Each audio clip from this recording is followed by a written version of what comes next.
कैसे पाकी पुआ पकवनिया छठी माई कैसे बनी कचवनिया।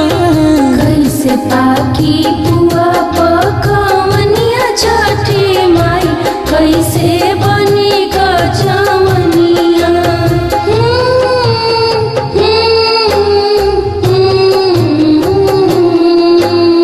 हमनी पे दया नहीं कैली गंगा मैया, कहवा से दूध लैबो दहल बछरू गैया। कहवा से दूध लैबो दहल बछरू गैया। हमनी पे दया नहीं कैली गंगा मैया, कहवा से दूध लैबो दहल बछरू गैया। कहवा से दूध लैबो दहल बछरू गैया। दह गईल खेत खारी हनियानु हो, आइल गंगा जी के पनिया। दह गईल खेत खारी हनियानु हो, बढ़ल गंगा जी के पनिया। कैसे पाकी पुआ पकवनिया ए माई कैसे बनी कचवनिया। कैसे पाकी पुआ पकवनिया छठी माई कैसे बनी कचवनिया। कैसे पाकी पुआ पकवनिया छठी माई कैसे बनी कचवनिया।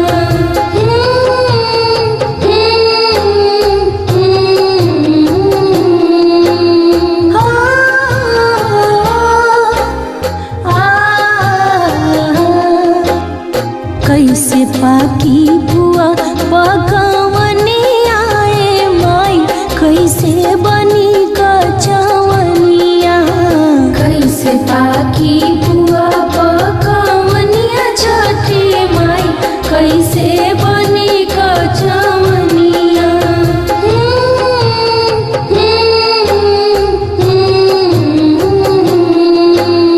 कहवा से लैबो मैया रघा के उखिया, गंगा मैया बाढ़ के कई दिहली दुखिया।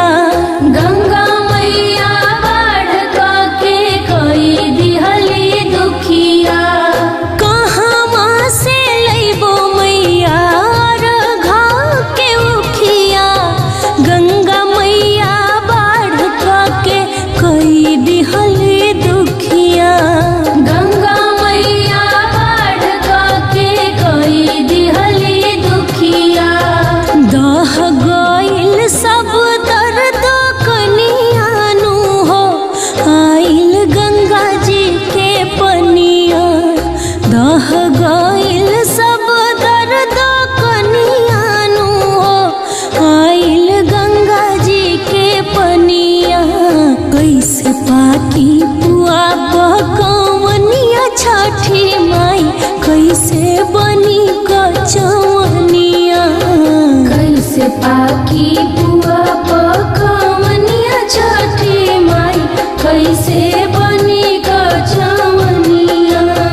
कैसे पाकी पुआ पकवनिया छठी माई कैसे बनी कचवनिया।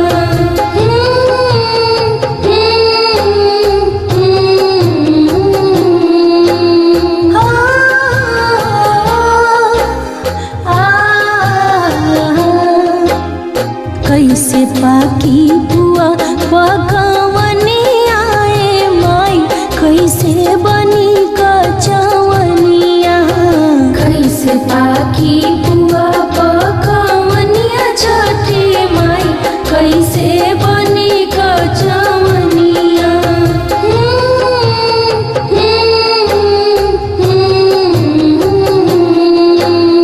बढ़वे में दह गईल घरवा